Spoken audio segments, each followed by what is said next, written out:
कानी बहू। किशोरी लाल जी के बेटे राघव की शादी की बात जगह जगह चल रही थी, लेकिन किशोरी लाल जी को कोई लड़की पसंद ही नहीं आती थी। और उसकी एक ही वजह थी, किशोरी लाल जी का लालची होना। उनको लड़की वालों से मोटा दहेज चाहिए था और इसी चक्कर में एक दिन वो एक बहुत पैसे वाले के घर अपने बेटे का रिश्ता लेकर पहुंचे। उस आदमी का नाम था ओम प्रकाश। देखिए किशोरी लाल जी, मेरी एक ही बेटी है और मेरी सारी संपत्ति जायदाद सब कुछ मेरी बेटी नैना का ही है। पापा, नाम से लगता है बहुत खूबसूरत होगी। कितना अच्छा नाम है ना, नैना। ओ, वैसे बात तो सही है आपकी। अब इतना पैसा है, जमीन जायदाद है, इकलौती बेटी, आप भी क्या करेंगे? सब कुछ उसे ही देंगे ना। बिल्कुल ठीक पहचाना आपने। बस बेटी की शादी और सारी जायदाद उसके नाम। पापा, बिना देखे हाँ कर दीजिए ना। इतना अच्छा रिश्ता फिर कहाँ मिलेगा? माला माल हो जाएंगे हम। मैं अपनी बेटी को बुलाता हूँ। अरे नहीं नहीं नहीं नहीं, आपकी बेटी का नाम नैना है, सुनकर ही लगता है बहुत सुंदर होगी। रहने दीजिए अंकल, मैं तो आपकी बेटी के नाम से ही इतना खुश हो गया हूँ कि उसे बिना देखे शादी करने को तैयार हूँ। अब तो मैं उसका चेहरा सीधे शादी के बाद ही देखूंगा। और इस तरह राघव नैना का चेहरा नहीं देखता और उससे शादी कर लेता है। शादी के बाद अपनी सुहाग रात पर जब राघव नैना का घूंघट उठाकर देखता है तो नैना की आंखें बंद थी। कितनी खूबसूरत हो तुम नैना, जरा अपनी आंखें खोलकर मेरी तरफ देखो तो सही। नहीं, मुझे शर्म आती है। अरे, मैंने तुम्हें शादी से पहले भी नहीं देखा, और अब अगर तुम आंखें खोलकर मुझे देखोगी भी नहीं तो मुझे अच्छा कैसे लगेगा? इससे पहले कि नैना अपनी आंखें खोलकर राघव की तरफ देखती, अचानक से लाइट चली गई और राघव नैना को पूरी तरह से देख भी नहीं पाया। अगली सुबह नैना राघव के लिए नाश्ता बनाकर लेकर आई।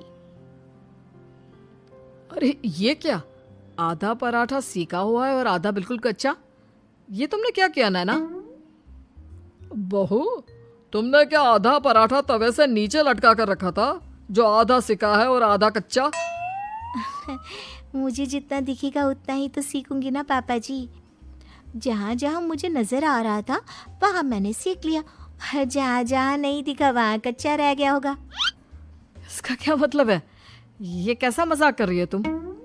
अरे बहू, तुमने इतना लंबा घूंघट क्यों लगाया हुआ है? देखो, हमारे घर में बहुओं को बेटी की तरह रखा जाता है, और फिर तुम तो इतना सारा माल लेकर आई हो। देखो, ये घूंघट डालकर रखने की कोई ज़रूरत नहीं है। हाँ नैना, पापा जी ठीक कह रहे हैं, तुम तो आराम से रहो, अपना ही घर समझो। नैना अचानक से अपना घूंघट उठा लेती है। अरे ये क्या पापा, नैना की तो एक आंख फूटी हुई है। नाम से नैना, लेकिन ये तो कानी बहू निकली। मेरे साथ धोखा हुआ है, धोखा। बिना दिखाए अपनी कानी लड़की मेरे संग ब्याह दी। मुझे कानी बीवी नहीं चाहिए। मुझे अभी ओम प्रकाश जी से बात करनी पड़ेगी। आखिर उन्होंने मेरे साथ ऐसा किया क्यों? अरे, आप लोगों ने ही तो पापा से कहा था कि आप लोग शादी से पहले मुझे देखना नहीं चाहते।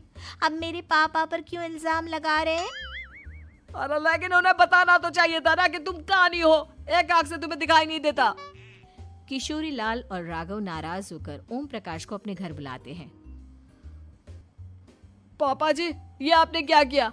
शादी से पहले बताया क्यों नहीं कि नैना की आंखों में परेशानी है? अरे, आप ही ने तो लड़की देखने से मना कर दिया था। और लेकिन आप बता तो सकते थे।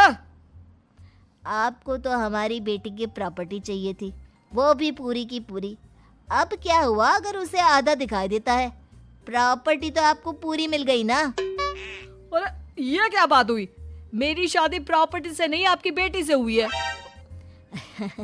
अब ये तो पहले सोचना चाहिए था, तब तो मेरी प्रॉपर्टी देखकर तुम्हारी जुबान लप लपा रही थी। लेकिन मैं कानी लड़की को अपनी बीवी बनाकर नहीं रख सकता।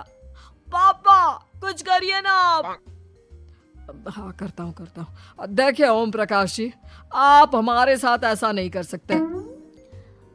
और तुम देखो, अगर तुमने मेरी बेटी से शादी तोड़ी ना, तो जो भी प्रॉपर्टी मैंने तुम्हें दी है वो तो पूरी की पूरी वापस ले ही लूँगा, और आधी प्रॉपर्टी तुम्हारी भी लूँगा। अरे मेरी आधी प्रॉपर्टी भला क्यों लेंगे आप? इसलिए क्योंकि मेरी बेटी को आधा नजर आता है और उसकी नज़र अभी तक तुम्हारी आधी जायदाद पर ही पड़ी है। अब तुम उसे घर से निकालोगे तो कुछ तो लेकर जाएगी ना। और अगर हम आपकी बेटी को अपने घर की बहू बना कर रखे तो? तो तुम्हारी पूरी प्रॉपर्टी तुम्हारी ही रहेगी, और जो मैंने तुम्हें दिया है ना, उसमें से बस मैं आधा लेकर जाऊंगा। अरे लेकिन अब आप अपनी दी हुई प्रॉपर्टी में से आधी वापस क्यों लेकर जाएंगे? अगर मैं आपकी बेटी को अपनी पत्नी बनाकर रखने को तैयार हूं तो? इसलिए ताकि भविष्य में अगर तुम मेरी बेटी को धोखा दो तो उसके पास कुछ तो रहे जो पति का हो। वैसे मेरे पास तो बहुत कुछ है, लेकिन अपने पति की कोई निशानी तो उसके पास होनी चाहिए ना। अब अगर तुमने मेरी बेटी को कानी कहा तो तुम्हें प्रॉपर्टी भी कानी ही मिलेगी, पूरी नहीं। जमाए राजा। किशोरी लाल और राघव समझ चुके थे कि वो बुरी तरह फंस चुके हैं और अब उनके पास वहां से निकलने का कोई चारा नहीं है। अब समझ में आया ना, लालच बुरी बला होती है।